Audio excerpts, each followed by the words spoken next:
Okay, this is Guns, Knobs, and Watches, and we're going to talk about possibly upgrading, man, like an attachment top DeVos. This is one of them the bushcraft top knives, man, made by some company, man, got an American flag on it. I did a video on my channel about it, but does it, do I remember who these people are? No.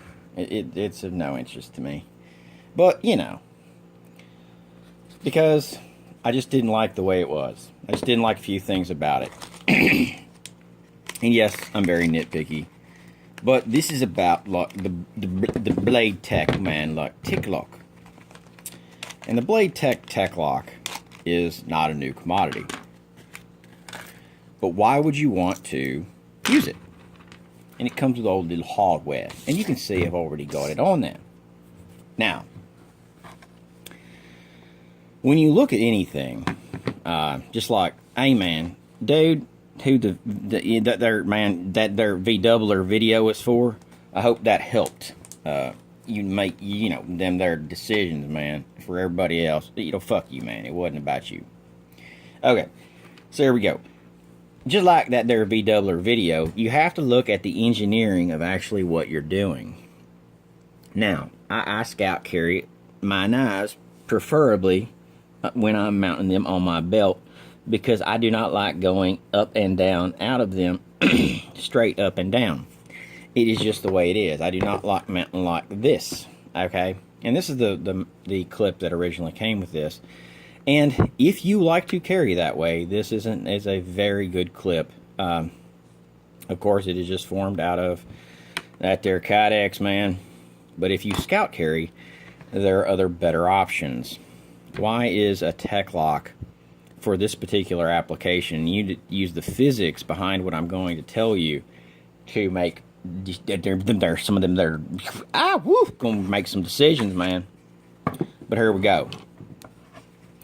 That there Tek-Lock, man, number one, you can open that puppy, put it on something, and you can adjust that there thickness of that there belt. Where here, you really only have one you ain't got no choices, man. And that's an advantage. Another big advantage to a system like this as opposed to something like this is if you do want to scout carry it, if you line up the holes, of course, your clips are farther to one side than the other. And they're farther down this way. That they're farther towards that there tip of that there knife, man. Now, why that's important is when you are scout carrying on something, you would like the center of gravity of this knife to be somewhere in this region of space.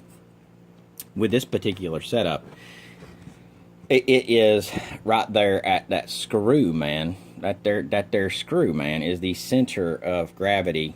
That there center mass, man, of that there bladum type and deviceum.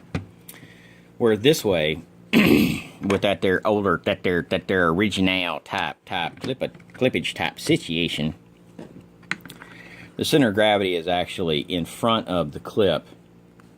Now, and that could cause the thing to tend to want to torque or rotate, where basically this is the setup we have now, which of course, we ain't got no screw there. I'm not telling them to put a screw there because I really don't give a shit. But when you upgrade anything, you need to be looking for those things. When you put a Tek-Lock on something, you want to scout carry it, you want the center of mass to be somewhere in this space. You want the ability to adjust for different belt thicknesses. You want the ease of installation as far as being able to slide it down, then come down, close it, this, there, or the other. Where this type setup, you basically are messing with this shit constantly. As far as being able to, you're not messing with it constantly. It's just harder to get on and off. Where the Blade Tech Tek-Lock system is a better system. So what I'm going to do is I'm going to scout carry this knife in one of my kits. And this is that there, this is going to go in then that there truckage typeage kittage. Because it's made out of CPM 3 3V, man, where you got that there CPM 3V, man. And of course I modified the back of it to where I can actually strike a ferro rod with it, because unfortunately the original designer and manufacturer of this knife did not put a 90-degree spine on the back of it. And then people go, well, you know, if you ask him to put a 90-degree spine on the back of it, he'll do that. Well, if you're trying to make a bushcraft knife or something like that, you know, just do it. Do it as a default. He may do that now. Don't give a shit. Not my crap. But these are some of the improvements that I've had to do as far as modifying this knife. Everybody has, you know, their own little da-da-da-da-da. Now, what I wound up and did was I used a mixture of them there little screwy tappy things, man. Them there modified nuttages, man. I used the ones that originally came on it, and then I used the screws that came with the Tek-Lock, and then of course Loctited them in there, and then used the spacers that came with the Tek-Lock. And is it one of them there perfect type things? No, it is sitting at a slight angle, but it is not that bad, man. Where, you know, could I have done it some other way? Yeah, but I get a lot of thread on those right there, and if that thread, trust me, breaks, I've got bigger issues than I got some issues, man, and trust me, them they're you know, and I ain't even one of them. But you know, you could possibly use the longer screws than them there ones that came on it. You know, there's just that much difference, man. But these tended to protrude, especially on this one, because there's no grommet there like there is on this one. It protruded into here, man, and I just did not want that to happen. Also, I didn't have the option of being able to easily put a screwdriver on there to tighten that, or this, there, or the other. But when you are going to spend $11 on a Tek-Lock, you need to actually make sure that it fits your application, and it's right for you, man.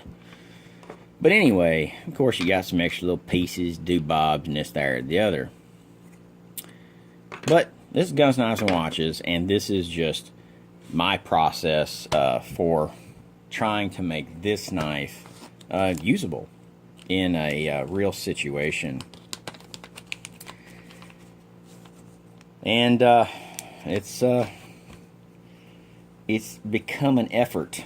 It is a process to actually get this thing to do what I need it to do, which is strike a ferro rod, because I did not, of course, buy that there notchy, because I thought things was going to have a 90-degree spine, which it did not, and then make it to where it could scout carry more easily.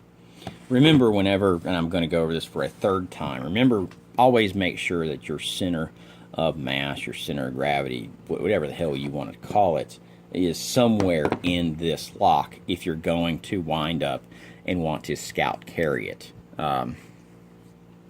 Because it just makes it to where it doesn't want to torque on you. Go tip, you know, handle down, or this, there, or the other, and then just start creating a bunch of weird shit. Anyway, this is Guns, Knives, and Watches, and peace out, man. If you're going to spend money on options, man, make sure it's actually an upgrade and not just a waste of your time and money, baby. Peace out.